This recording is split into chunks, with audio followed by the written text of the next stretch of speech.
السلام علیکم۔ امیر المؤمنین حضرت سیدنا عمر فاروق اعظم رضی اللہ تعالیٰ عنہ کی شہادت۔ بسم اللہ الرحمن الرحیم۔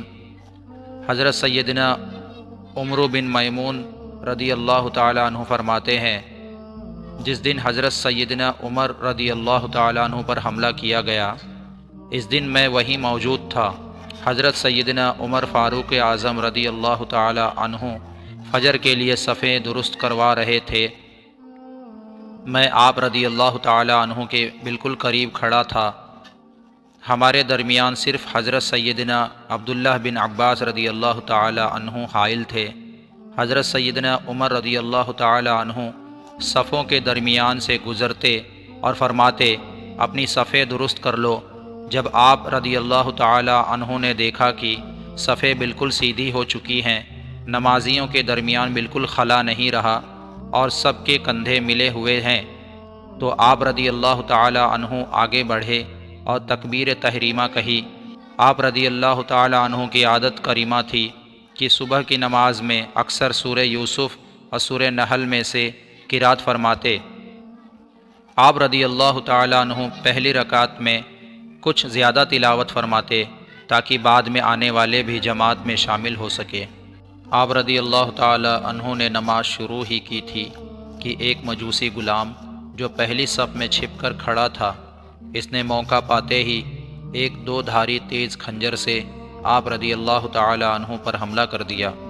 حضرت سیدنا عمر رضی اللہ تعالیٰ عنہ کی آواز سنائی دی کہ مجھے کسی کتے نے قتل کر دیا یا کاٹ لیا ہے۔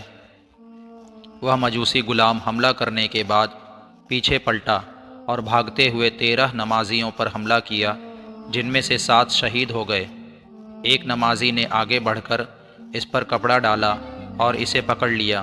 جب اس بدبخت غلام نے دیکھا کہ اب میں پکڑا جا چکا ہوں، تو اپنے ہی کھنجر سے خودکشی کر لی۔ جب حضرت سیدنا عمر رضی اللہ تعالی عنہ پر حملہ ہوا تو صفوں میں دور دور کھڑے اکثر نمازی اس حملہ سے بے خبر تھے۔ جب انہوں نے حضرت سیدنا عمر رضی اللہ تعالیٰ عنہ کی قرات نہ سنی تو سبحان اللہ کہنا شروع کر دیا۔ حضرت سیدنا عبد الرحمن رضی اللہ تعالیٰ عنہ نے آگے بڑھ کر نماز فجر پڑھائی۔ اکثر لوگوں کو نماز کے بعد واقعہ کا علم ہوا۔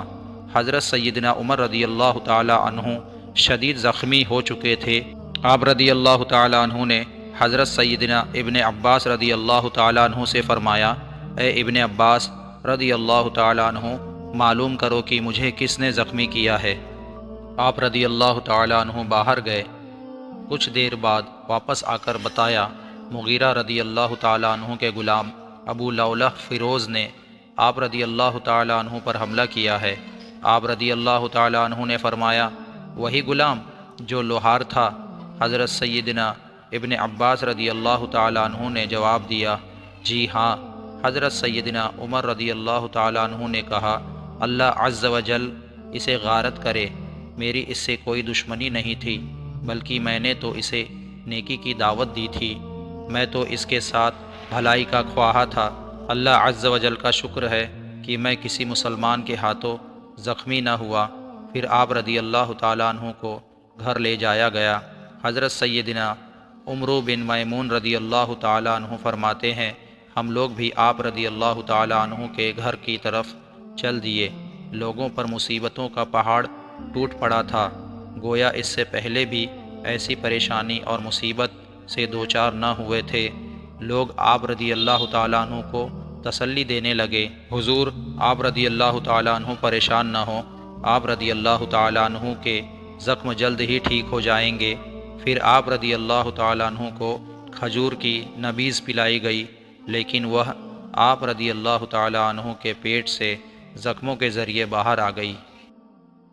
پھر دودھ پلایا گیا تو وہ بھی زخموں کے راستے پیٹ سے باہر نکل آیا۔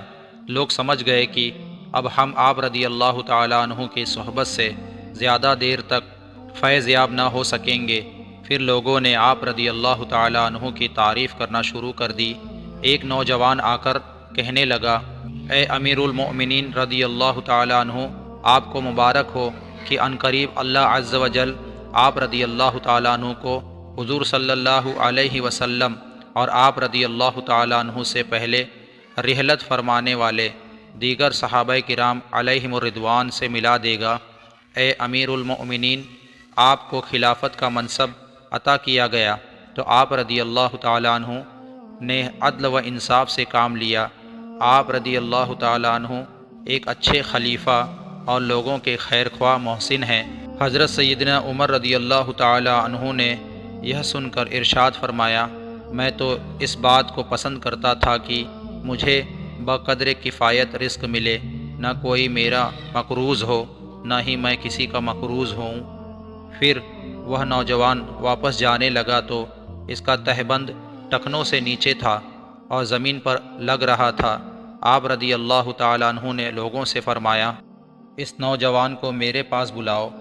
جب وہ آپ رضی اللہ تعالیٰ عنہ کی بارگاہ میں حاضر ہوا تو آپ رضی اللہ تعالیٰ عنہ نے بڑی ہی شفقت سے فرمایا، اے بھتیجے، اپنا کپڑا ٹخنوں سے اونچا کر لے، بے شک اس میں تیرے کپڑوں کی پاکیزگی اور تیرے رب عز و جل کی بارگاہ میں تیرا یہ عمل تقوی اور پرہیزگاری کے زیادہ قریب ہے۔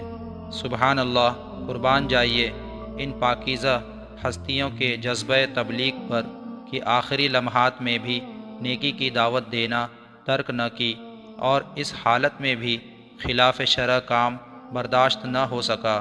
اللہ عز و جل ان کے صدقے ہمیں بھی جذبہ تبلیغ عطا فرمائے، آمین۔